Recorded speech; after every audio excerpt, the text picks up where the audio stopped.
Bible ouverte, une étude de la parole de Dieu avec la bergère Aboutia Marie-Laure.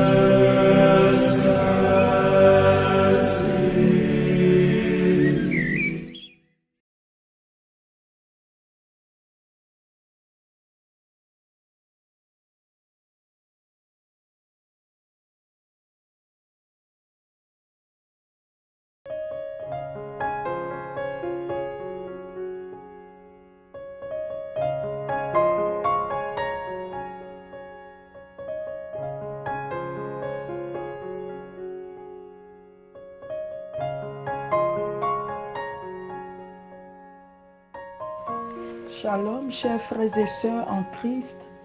Shalom, chers fils et filles de l'Alliance. Nous sommes aujourd'hui le lundi 18 mai 2020. Disposons-nous pour la prière de ce matin. Je voudrais relire avec vous ce psaume 138-139, les versets 1 à 10 comme prière que nous offrons à Dieu ce matin. Tu me scrutes, Seigneur, et tu sais. Tu sais quand je m'assois, quand je me lève. De très loin, tu pénètres mes pensées. Que je marche ou me repose, tu le vois. Tous mes chemins te sont familiers. Avant qu'un mot ne parvienne à mes lèvres, déjà, Seigneur, tu le sais. Tu me dévances et me poursuis, tu m'en sers. Tu as mis la main sur moi. Sa voix prodigieuse qui me dépasse, hauteur que je ne puis atteindre. Où aller loin de ton souffle? Où m'enfuir loin de ta face? Je gravis les cieux, tu es là. Je descends chez les morts, te voici. Je prends les ailes de l'aurore et me pose au-delà des mers. Même là, ta main me conduit, ta main droite me saisit. Oui, Seigneur, tu me guides, tu m'orientes. Quel que soit l'endroit où je suis, Seigneur, tu es là, présent, au cœur de mon histoire, au centre de ma vie, au milieu de toutes mes décisions. Que je m'envole ou que je m'assieds, que je me couche, Seigneur, tu es là, présent à mes côtés. Oui, ta main me conduit, ta droite me rassure. Et je voudrais te dire merci pour ta fidélité dans ma vie. Béni sois-tu, Seigneur.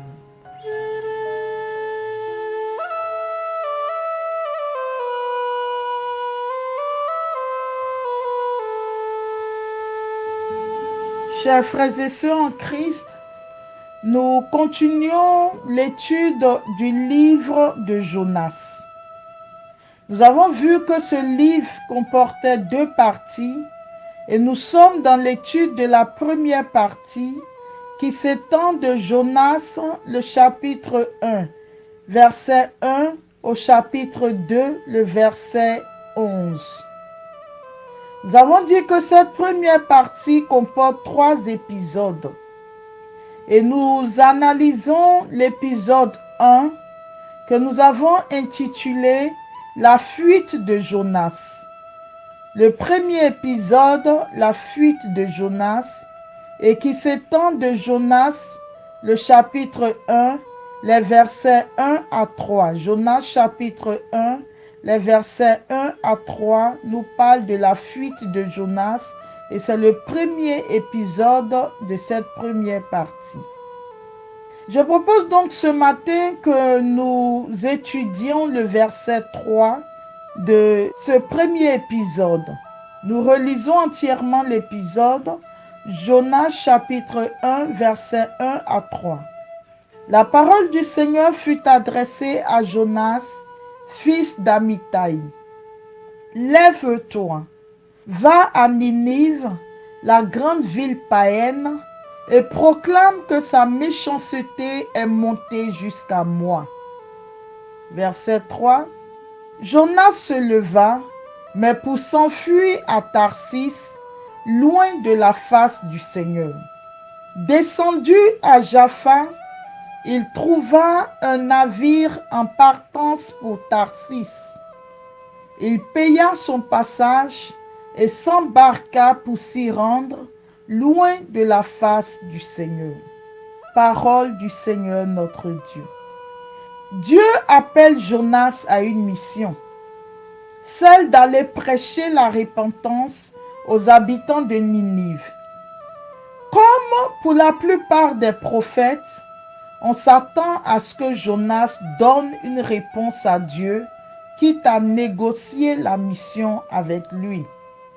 Nous voyons le cas de deux personnes que je prends en exemple, qui ont négocié leur mission avec Dieu. D'abord la figure de Moïse. Exode le chapitre 3, versets 9 à 11. Voici, les cris d'Israël sont venus jusqu'à moi, et j'ai vu l'oppression que leur font souffrir les Égyptiens. Maintenant, va, je t'enverrai auprès de Pharaon, et tu feras sortir d'Égypte mon peuple, les fils d'Israël. Moïse dit à Dieu, qui suis-je pour aller vers Pharaon et pour faire sortir d'Égypte les enfants d'Israël? En Exode, le chapitre 4, le verset 10, il est dit ceci. Moïse dit à Dieu, ah Seigneur, je ne suis pas un homme qui ait la parole facile. Et ce n'est ni d'hier ni d'avant-hier, ni même depuis que tu parles à ton serviteur, car j'ai la bouche et la langue embarrassées. Donc voici que Dieu envoie Moïse auprès de Pharaon pour aller faire sortir le peuple d'Israël de la captivité d'Égypte. Mais Moïse plaide sa cause devant Dieu. Il dit, Seigneur, je ne sais pas parler, je suis un bègue. Comment pourrais-je aller vers Pharaon pour négocier avec lui? Et on verra par la suite que le Seigneur lui dira que je mets Aaron, ton frère, à tes côtés, il sera ta bouche. Le deuxième cas que nous avons est le cas de Jérémie. Jérémie chapitre 1, les versets 4 à 8. La parole de Dieu me fut adressée en ces mots. Avant que je t'eusse formé dans le ventre de ta mère, je te connaissais. Et avant que tu fusses sorti de son sein, je t'avais consacré, je t'avais établi prophète des nations. Je répondis, ah Seigneur éternel, voici, je ne sais point parler, car je suis un enfant. Et l'Éternel me dit, ne dis pas je suis un enfant, car tu iras vers tous ceux auprès de qui je t'enverrai, et tu diras tout ce que je t'ordonnerai. Ne les crains point, car je suis avec toi pour te délivrer, dit l'Éternel. Donc voici deux personnes dans la Bible dont nous avons pris l'exemple que le Seigneur envoie en mission, mais qui posent leurs préoccupations, qui négocient avec Dieu, parce que ces personnes se trouvent indignes de la mission à laquelle le Seigneur les appelle. Mais Jonas, lui, ne prend même pas la peine de donner une réponse au Seigneur. Il ne discute pas avec Dieu. Il se lève comme Dieu le lui a recommandé, mais non pour faire sa volonté, plutôt pour fuir à Tarsis. Il refuse la mission du Seigneur. Alors c'est intéressant, chers frères et sœurs, que nous puissions regarder vraiment à l'intérieur de ce verset 3. Et je voudrais mettre particulièrement l'accent sur un aspect. Nous reprenons le verset 3. Jonas se leva, mais pour s'enfuir à Tarsis, loin de la face du Seigneur. Et il est dit ensuite, descendu à Jaffa, il trouva un navire. Alors, dans ce mouvement de fuite de Jonas, Jonas va descendre à Jaffa. Son mouvement de descente marque son éloignement de Dieu, sa désobéissance. Alors, de façon paradoxale, quand vous prenez le verset 2, il est dit que le péché des habitants de Ninive ce peuple païen et cruel monte vers Dieu. Dans le péché des Ninivites montant vers Dieu. Mais de façon paradoxale, Jonas, le prophète qui est censé connaître Dieu, lui fait le mouvement inverse. Il ne monte pas vers Dieu, mais il descend à Jaffa et s'enfuit loin de la face du Seigneur. Et c'est tout le paradoxe de ce verset. Les païens se rapprochent du Seigneur en montant vers lui, tandis que les prétendus justes s'en éloignent en descendant. Et chers frères et sœurs, je voudrais que nous puissions regarder de près cet aspect. C'est tout le risque et le pari de la vie chrétienne. La vie chrétienne est tellement subtile et complexe qu'on peut parfois avoir l'impression que nous sommes sur la bonne voie alors que nous nous en sommes profondément écartés. Et cette menace est permanente et ce danger a détruit beaucoup de groupes, de communautés, aussi bien dans la Bible que de nos jours au sein même de l'Église. Prenons l'exemple des pharisiens dont nous avons déjà parlé. Dans la Bible, nous voyons que les pharisiens sont un groupe de personnes constituées, un mouvement religieux qui existait du temps de Jésus. Le pharisaïsme a été créé à partir d'un sentiment noble, celui de vivre profondément la foi d'Israël dans toute sa radicalité, avec la vie de sanctification y afférente. Mais sans s'en rendre compte, et surtout avec le temps, les pharisiens se sont peu à peu éloignés de leur objectif premier pour tomber dans une vie de péché pleine d'orgueil, de suffisance et probablement sans en être forcément conscient. En Matthieu le chapitre 3, les versets 1 à 36, je voudrais juste lire le verset 1 au verset 7 d'abord. Alors Jésus, parlant à la foule et à ses disciples, dit: les scribes et les pharisiens sont assis dans la chaire de Moïse. Faites donc et observez tout ce qu'ils vous disent, mais n'agissez pas selon leurs œuvres, car ils disent et ne font pas. Ils lient des fardeaux pesants et les mettent sur les épaules des hommes, mais ils ne veulent pas les remuer du doigt. Ils font toutes leurs actions pour être vus des hommes. Ainsi, ils portent de larges phylactères et ils ont de longues franges à leurs vêtements. Ils aiment la première place dans les festins et les premiers sièges dans les synagogues. Ils aiment à être salués dans les places publiques et à être appelés par les hommes Rabbi, Rabbi. Nous continuons dans ce verset dans ce passage que vous pourrez lire entièrement, mais je nous propose d'aller au verset 25. Malheur à vous, scribes et pharisiens hypocrites, dit Jésus, parce que vous nettoyez le dehors de la coupe et du plat, et qu'au-dedans, ils sont pleins de rapines et d'intempérance.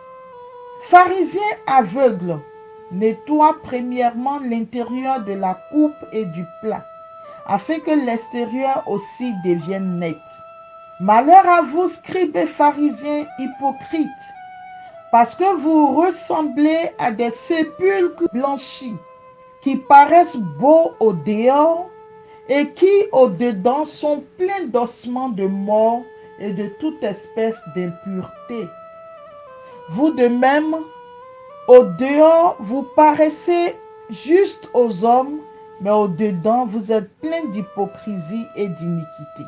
Donc vous voyez bien, chers frères et sœurs, que nos pharisiens sont venus avec la noble intention de vivre profondément leur foi et la radicalité de la vie spirituelle, de la vie de sanctification.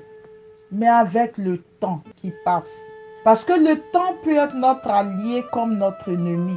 Avec le temps qui passe, leurs résolutions se sont de plus en plus émoussées. Les choses du monde sont rentrées dans ce qu'ils avaient prévu faire initialement et ils ont été détournés de leur objectif premier. Ils étaient maintenant préoccupés par leur prestance sur la place publique, par le m'as-tu vu, par les salutations, par les honneurs dus à leur rang que leur rendait la population. Et justement, nous avons un exemple typique du pharisien et du publicain, où le pharisien se tient debout dans la synagogue. Luc le chapitre 18, versets 9 à 14. Il dit encore cette parabole en vue de certaines personnes se persuadant qu'elles étaient justes et ne faisant aucun cas des autres. Deux hommes montèrent au temple pour prier, l'un était pharisien et l'autre publicain. Le pharisien debout priait ainsi en lui-même: Ô Dieu, je te rends grâce de ce que je ne suis pas comme le reste des hommes, qui sont ravisseurs, injustes, adultères ou même comme ce publicain. Je jeûne 2 fois la semaine, je donne la dîme de tous mes revenus. Le publicain, se tenant à distance, n'osait même pas lever les yeux au ciel, mais il se frappait la poitrine en disant: Ô Dieu, sois apaisé envers moi qui suis un pécheur. Je vous le dis, celui-là descendit dans sa maison justifié plutôt que l'autre, car quiconque se lève sera abaissé et celui qui s'abaisse sera élevé. Et en Matthieu le chapitre 21, le verset 28 à 31, Jésus nous dit ceci au verset 31, la fin du verset 31, je vous le dis en vérité, les publicains et les prostituées vous dévanceront dans le royaume des cieux. Alors, chers frères et sœurs, nous voyons donc que dans notre vie de tous les jours, dans notre marche à la suite du Christ, nous pouvons parfois avoir l'impression que nous sommes très proches de Dieu parce que nous faisons telle chose, tel exercice de piété, etc. Mais parfois, comme Jonas, nous nous en éloignons de façon subtile sans nous rendre compte que nous avons quitté le chemin qui mène à Dieu. Tandis que les païens se rapprochent de Dieu. Et de nos jours, nous avons eu beaucoup de scandales dans des communautés au cœur de l'Église. Nous avons l'histoire de la communauté des béatitudes qui a si bien commencé, qui a été un modèle de foi, qui a attiré beaucoup de gens à Christ, mais qui à la fin a vécu de grands scandales qui a presque failli nuire à la communauté. Nous avons le cas des frères de la communauté Saint-Jean, dont les fondateurs sont rentrés également dans des scandales qui ont failli détruire la communauté. Nous avons eu dernièrement le cas de l'Arche, où le frère Jean Vanier, qui était une référence d'amour, d'altruisme dans l'Église, a également connu des scandales vers la fin de sa vie. Et en ce moment, nous sommes au cœur de la crise au niveau des foyers de charité, où pourtant Mad Robin, la fondatrice, était un modèle et elle reste encore un emblème dans notre pensée chrétienne. Donc, chers frères et sœurs, je mets l'accent sur ces points pour nous dire que nos intentions de départ peuvent être nobles.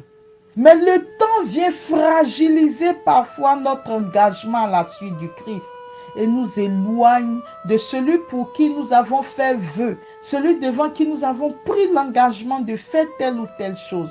C'est comme ça que certains vont rentrer dans une vie consacrée en vouant leur vie au Seigneur. Mais au fur et à mesure que le temps passe, l'appel lui-même s'effrite.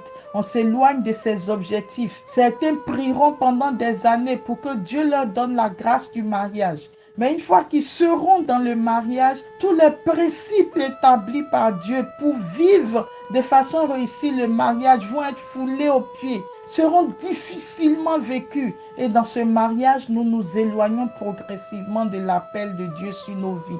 Certains vont prier pendant des années pour avoir du travail. Une fois qu'ils auront le travail, ils iront en retard. Ils feront leur travail avec négligence. Certains vont prier pour que Dieu débloque leur situation. Une fois la situation débloquée, ils vont s'éloigner de plus en plus de Dieu. Chers frères et sœurs, le temps peut être notre allié ou jouer contre nous. Et la vigilance dans la vie chrétienne est de mise. Veillez sur ses pas, veillez sur sa vie, être en permanence dans la présence du Seigneur, afin que tous ces grands drames que tous les hommes de toutes les générations ont vécu par la faute de l'ennemi Que Dieu nous en préserve et que le Seigneur nous rapproche de lui, afin que nous soyons en permanence dans sa présence. Jonas, pour revenir à lui, s'enfuit loin de la présence du Seigneur. Il s'enfuit à Tarsis. Si Tarsis peut sembler à court terme un réconfort, une échappatoire, il n'en est rien en réalité. Fuir loin de la présence du Seigneur entraîne une cascade de difficultés. Tarsis est l'image de la séduction dont le but est de nous éloigner de Dieu. Tarsis est un port où sans conteste plusieurs enfants de Dieu et plusieurs de ses appelés ont accosté. Ils y ont amarré le navire de leur vie et de leur appel et n'ont jamais quitté la ville de Tarsis. À Tarsis, plusieurs ministères promoteurs se sont éteints. Plusieurs bénédictions sont restées en suspens. De nombreux rêves ne se sont jamais réalisés.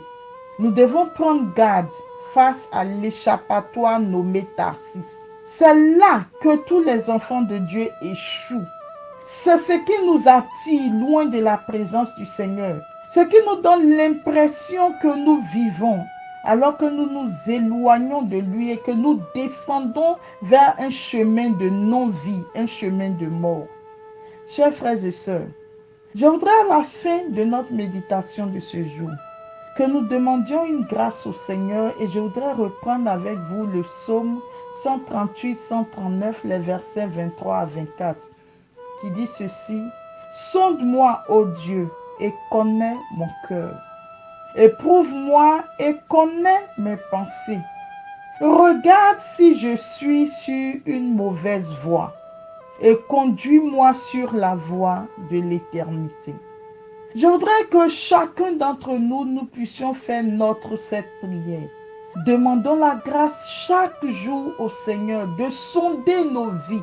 Lui qui voit ce que nous ne voyons pas, qui sait ce que nous ne savons pas, qui sonde nos vies, qu'il voit si nous sommes toujours sur le chemin de l'éternité, si nous sommes toujours sur la voie de la vérité, et si nous sommes en train d'en être éloignés, sans en être forcément conscients ou de façon consciente, qui nous donne la grâce de revenir sur nos pas, qui nous prenne la main, qui nous oriente et qui nous guide sur la voie de l'éternité.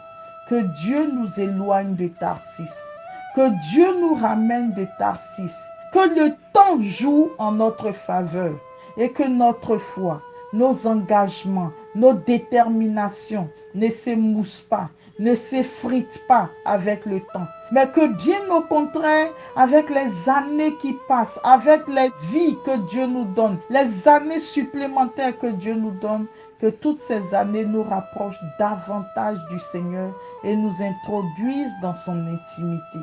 Que Dieu nous garde, que Dieu nous protège et que sa faveur repose sur chacune de nos vies. Amen. Au nom du Père et du Fils et du Saint-Esprit. Amen.